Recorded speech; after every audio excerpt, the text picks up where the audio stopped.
If you are new to the channel, then subscribe the channel and press the bell icon for further notification. Okay student, welcome you all to this new lecture in GATE EM theory series. So today again we will be solving 5 questions starting from question number 21, 22, 23, 24 and then 25. Okay, then let's try to solve these questions. So 21. A composite parallel plate capacitor is made of two different dielectric materials with different thickness T1 and T2 as shown in the figure. Two different dielectric materials are separated by a conducting foil F.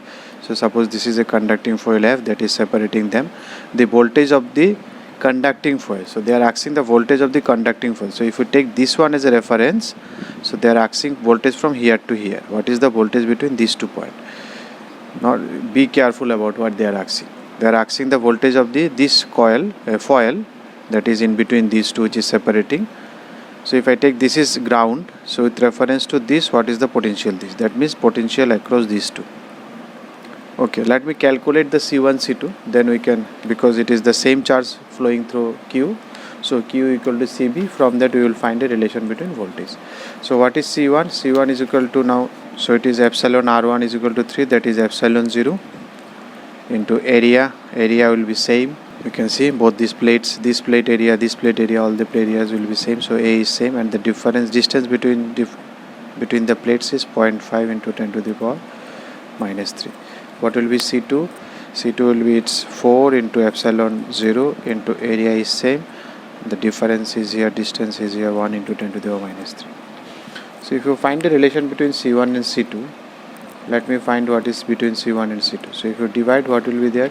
3 epsilon naught A divided by 0.5 into 10 to the power minus 3 into 1 into 10 to the power minus 3 divided by 4 epsilon naught A. Epsilon naught A will go on 10 to the power minus 3, 10 to the power minus 3. 4 into 0.5 will be 2, that is 3 by 2. This is your C1 by C2. Now you know C1 is equal to Q equal to C1 V1 and same Q is equal to C2 V2. Why same Q? Because they are in series, so same charge will flow. I will be same. So charge flowing will be same. So Q will be same. So C1 V1 is equal to C2 V2. From here you will find the ratio V1 by V2. V1 is the upper voltage, this voltage, and V2 is the lower voltage, this voltage. So actually they are asking F is equal to V2, the lower voltage. This voltage across this and this, because this is grounded. So F voltage across F means voltage across this. So that is V2 actually they are asking. So V1 by V2 will be equal to C2 by C1. That is your 2 by 3. So what will be your V2? V2 will be equal to 3 by 5 of total voltage. Total voltage is how much? 100 volt will be divided in this ratio. So it is 60 volt. That is your option B. Now if you come to 22, the parallel plate, same approach, same type of question you can see. As shown in the figure, it is made of two square plates of 40 mm sides. Okay, the 14 mm space between this is filled with two different layers. Okay, one is 4, ER is 4 and it is 6 mm thick. Another one ER is 2 and it is 8 mm thick. Neglecting the fringing of the field at the edges of the capacitor. Fringing means the fields that is not passing through the junction, it is bypassing the junction, that is fringing. So they are neglecting that one. So what is the capacitance? Now it is easy because two capacitors C1 and C2 connected in series. So if you calculate, your C1 will be equal to similar fashion. It will be 4. The first one is 4, you can see. This is 4. So 4 into epsilon naught into what is this square plate of side 40 mm. So area will be 40 mm into 40 mm 10 to the power minus 6 divided by what is the distance between them? 6 mm. So 6 into 10 to the power minus 6. If you put epsilon value 8 into 8.854 into 10 to the power minus 12, this value, then finally you will be getting 9.44 into 10 to the power minus 16. Similarly, if you calculate C2 will be 2 epsilon 0, same area divided by this thickness is 8 into 10 to the power minus 3, it is millimeter minus 3. Here it is millimeter, that's why minus 6. So now if you solve it, you will get it around 3.54 into 10 to the power minus 16. So what is your final capacitance? That is C1, C2 in series. C will be equal to C1 into C2 by C1 plus C2. If you do it, you will find it is 2.574 into 10 to the power minus 10. or which is equal to 257 into 10 to the power minus 12 picofarad. So that is your option D. Now if you come to question number 3, the solid sphere made of insulating material has a radius of r and the total charge q is distributed uniformly in its volume. That means total is q, that is uniformly distributed along this volume, and each volume has same size of volume you take, so each volume has same charge. It is uniformly distributed properly. What is the magnitude of electric field intensity E at a distance r inside the sphere? So when you place a charge somewhere in your hair, so you will find the electric field, that is electric field intensity. But before that there is electric flux density, that is D. That is independent of the medium. So when you place a charge, there is electric flux density. That is independent of the medium. That is electric flux density. Now what will be electric field intensity? That depends on what medium you are using. So when you place a charge, there will be D, and that your E will depend on what type of medium you are using. That's why epsilon will come into the picture. So this is the formula between this D and D. Same you will find in magnetic circuit also. This D is nothing but flux density. So that is independent of whatever medium you place a charge, you will find a flux density around it. Now it will depend on the medium how this will affect to your electric field intensity. So this comes later, first this comes. So if you place a charge, this will come, then this will come. You can remember it A, B, C, D, E. So first D comes, then E comes. So first it will come, flux density. Now what is the flux density? Was the Gauss law what it stated? So total flux density that is coming out of this enclosed, because the charge is here enclosed by this sphere, you can say all charges are inside that sphere, or it is uniformly distributed along the sphere. So if you are what is the magnitude of electric field intensity you are at a distance r inside the sphere? So at whatever distance it is, so it is enclosing something. So what is the flux that is coming out of it is nothing but the charge enclosed by it. That is the Gauss theorem, or you can mathematically also you can see that is the charge intensity. Suppose ds, I am taking a small surface. So out of this small surface, what is the flux coming? And then if you integrate it over the whole surface that is enclosing this one, this is the total flux that is coming out of that surface, which is equal to, now you can apply which theorem? Gauss divergence theorem. You can EM theory, you can apply your Gauss theorem in vector calculus. You can change it to this differentiation, this integration, that is Gauss divergence theorem. You can, if you remember this one, it was nothing but Gauss divergence theorem. What was that? If you are taking only the boundaries, instead of taking every possible volume inside it, you can take the outside boundary which is enclosing it. So here enclosing is this one. This was instead of, if you take integration at all points, so that means your volume integral of the divergence, that is D.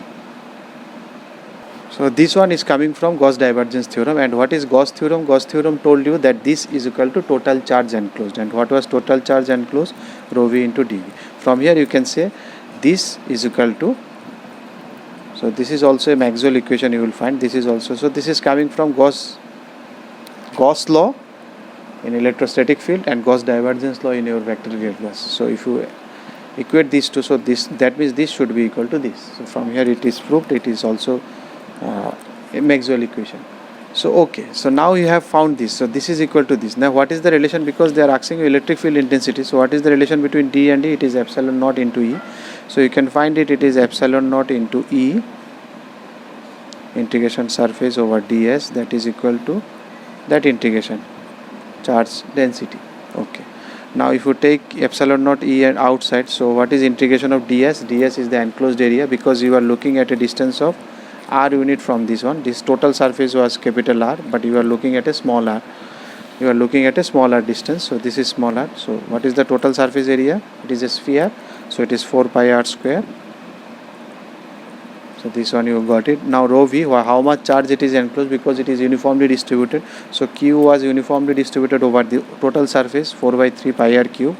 This was the volume, but we have taken up to this much volume. So what up to this much, how much charge it will be? 4 by 3 pi smaller cube. So that means your E will be equal to, we can now see 4 by 3 pi, 4 by 3 pi is gone, q by, it will be 4 pi epsilon naught, then r divided by r cube. So that is your option A. Now if you come to 24, they have asked you the capacitor is consists of two plates, parallel plates of this, metal plates of this are separated by 6 mm part. That is, space between the plates are filled with glass plates of etho thickness and a layer of paper of this thickness. Okay, so two different material they have used. The relative permittivity of gas is used, neglecting the fringing effect, the capacitance. Again, same type, two plates are there and they are spaced at 6 mm apart. Now you have given 4 mm of what material, another material, and 2 mm of another material. So again C1 C2 will be connected in series. So this was easy.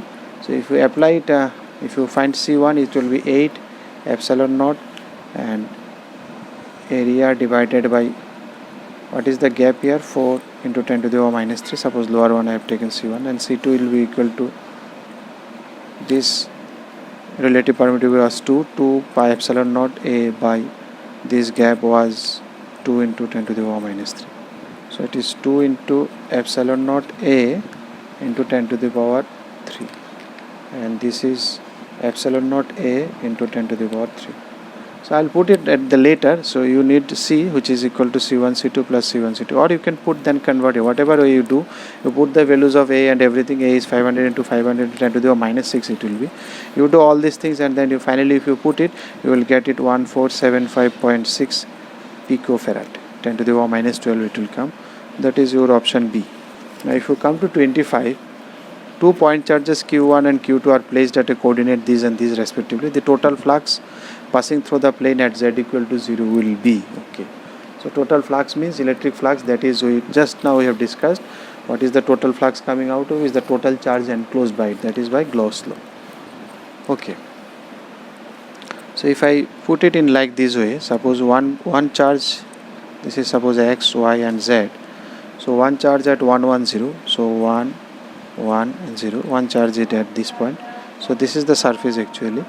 Another one is minus 1, so this is minus 1, and then y is also minus 1.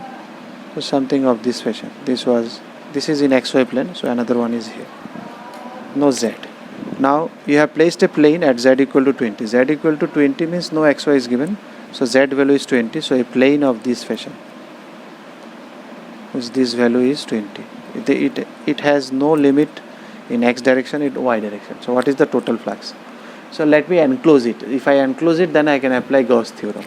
So for enclosing it, because there is no limit of x and y, you take another plate at infinite. I have taken a plane because this is infinite, no limit on x and y.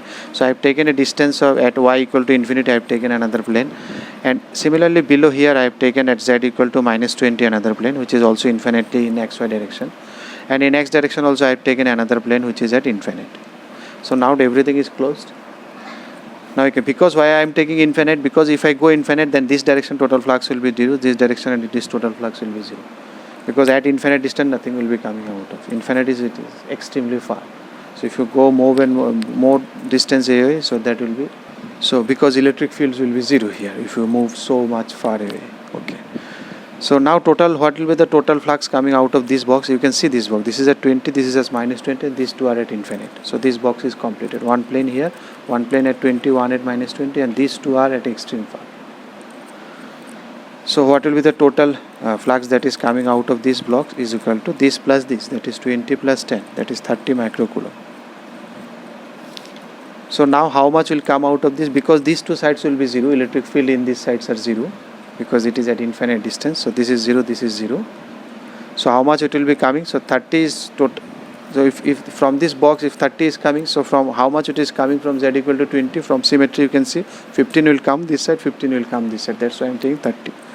So the total flux coming out of at z equal to 20 from this plane is 30 by 2, that is 15. So applying basic Gauss law. If you like the video, then press the like button and please give your valuable comments in the comment section.